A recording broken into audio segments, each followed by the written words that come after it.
Hello friends, welcome to my channel spirit education. This is Sujata. Friends, हम vocab सीख रहे हैं। वोकेब में हम सिनोनिम एंटोनिम्स के वर्ड्स कर रहे हैं। क्लास को स्टार्ट करते हैं और सभी वर्ड्स इंपॉर्टेंट हैं, ध्यान देना वर्ड्सों पर और इनको नोट डाउन भी करते रहना फ्रेंड्स। आज का हमारा वर्ड है abstruse. Abstruse part of speech में एडजेक्टिव है और इसका मीनिंग होता है difficult to understand. Difficult to understand इसका मीनिंग होता है और जिसको समझने में कठिनाई होती है, कोई चीज़ जिसको समझने में बहुत कठिन होता है, कॉम्प्लेक्स, जटिल और कॉम्प्लिकेटेड होना, किसी सिचुएशन का कॉम्प्लिकेटेड बन जाना, किसी सब्जेक्ट का कॉम्प्लिकेटेड बन जाना। इस तरह से हम इस वर्ड का यूज़ कर सकते हैं फ्रेंड्स। और ये इसको हम किस तरह से याद करते हैं, देखो रूट वर्ड से मैं इसको ईजिली याद हो जाएगा। एब और ट्रूडर से मिलके बना है एब्स्ट्यूज। और एब का मीनिंग होता है अवे फ्रॉम और ट्रूडर का होता है पुश। जब अवे फ्रॉम कोई चीज़ हमसे दूर होती है, इसका हम दोनों का लगा सकते हैं हाइड, यानी कि कोई चीज़ छिप जाती है। एब्स्ट्यूज अवे फ्रॉम कोई चीज़ हमसे दूर होती है, हम उसे पुश करते हैं, उसे किसी के सहारे की ज़रूरत होती है और तभी वो चीज़ ठीक होती है या हम उसे समझ पाते हैं। इस तरह से आप इसको याद कर सकते हैं और इजीली याद रहेगा आपके माइंड में ऐसे कि कोई चीज़ हमसे दूर होती है और उसे पुश करने की ज़रूरत पड़ती है, किसी के सहारे की ज़रूरत पड़ती है, तभी वो चीज़ हमें याद होगी। एग्जाम्पल से और अच्छे से क्लियर हो जाएगा। Learning math can be very abstruse in the absence of an experienced teacher. Learning maths can be very abstruse in the absence of an experienced teacher. कि learning math can be very abstruse, math को abstruse बहुत कठिन क्या है, learning याद करना math को can be very एब्स्ट्यूज कठिन हो सकता है। मैथ को याद करना बहुत कठिन हो सकता है in the sense of an experience teacher. एक एक्सपीरियंस टीचर की, एक अनुभवी टीचर की अब्सेंस में मैथ को याद करना बहुत कठिन हो सकता है। ओके फ्रेंड्स, तो हमें किसके एक मैथ जो है हमारा बहुत कॉम्प्लिकेटेड सब्जेक्ट है जिसको हमें पुश करने की ज़रूरत पड़ती है। पुश कौन करेगा? एक एक्सपीरियंस टीचर पुश को पुश करेगा, उसको हमें क्या करेगा? सहारा देगा, जिससे हम उसे अच्छे से याद कर पाएंगे। मैथ हमारा क्या एक सब्जेक्ट जो कॉम्प्लिकेटेड है बहुत इजी बन जाएगा। ओके फ्रेंड्स, तो आई होप आपको वर्ड क्लियर हो गया होगा एब्स्ट्यूज। कई बार एग्जाम में पूछा भी गया है और आया हुआ है फ्रेंड्स। मोस्ट रिपीटेड वर्ड है, सभी वर्ड मैंने मोस्ट लिए हैं। नेक्स्ट वर्ड पर मूव करते हैं, अफेबिल। और अफेबिल पार्ट ऑफ स्पीच में एडजेक्टिव है। इसका मीनिंग होता है फ्रेंडली, अमेएबल, कोर्डायल, जीनियल, सोसिएबल। ये सब क्या है? इसके सिनोनियम है फ्रेंड्स। फ्रेंडली, अमेबल और कोर्डायल, जीनियल, सोसिएबल। एक फ्रेंडली मित्रतापूर्ण व्यवहार करने वाला, अमेबल कोर्डायल मित्रता, जेनियल जो मिलनसार व्यक्ति होता है, सोशिएबल सामाजिक प्राणी के लिए आता है। एफेबिल, एफेबिल एफ प्लस एबिल से मिलके बना है। एमेबल जो एक योग्य व्यक्ति होता है। He had a very affable nature, he had a very affable nature, always saying hello to everyone.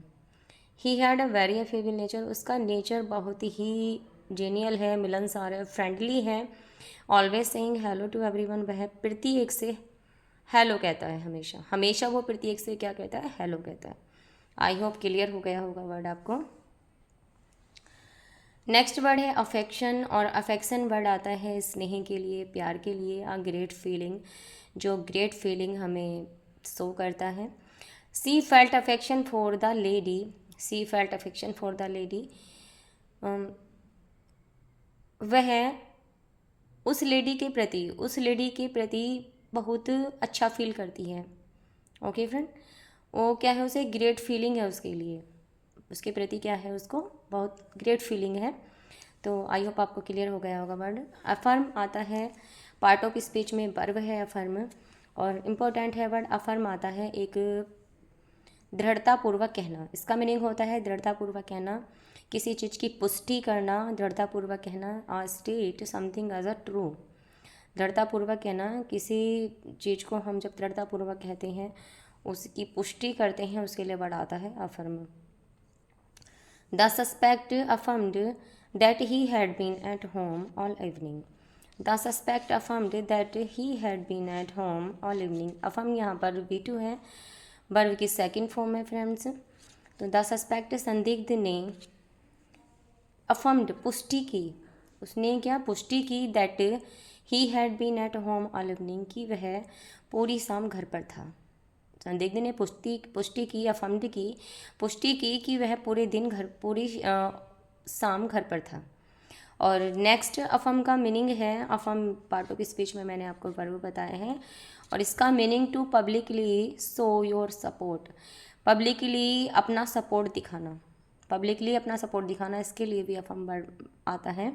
The government has affirmed its commitment to equal rights, the government has affirmed its commitment to equal rights, सरकार ने समान अधिकार के प्रति अपना commitment show किया, सरकार ने इक्वल राइट्स के प्रति अपना कमिटमेंट शो किया, उसकी पुष्टि की। ओके फ्रेंड, तो ये वर्ड भी आपको क्लियर हो गया होगा। नेक्स्ट वर्ड पर मूव करते हैं, अफाइन, और अफाइन वर्ड भी इम्पोर्टेंट है, मार्क करिएगा वर्ड को।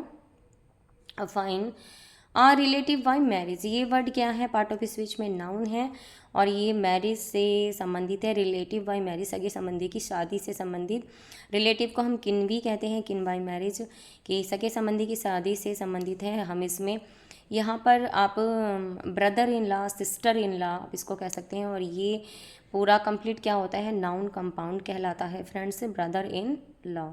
ओके फ्रेंड, तो रिलेटिव क्या हमारा सिस्टर हो सकते हैं, ब्रदर हो सकते हैं, तो आप यहाँ पर brother in law, sister in law बोल सकते हैं कि सगे संबंधी की शादी से संबंधित ये वर्ड आता है अफाइन, और कई बार एग्जाम में पूछा गया है फ्रेंड्स। आई होप क्लियर हो गया होगा आपको।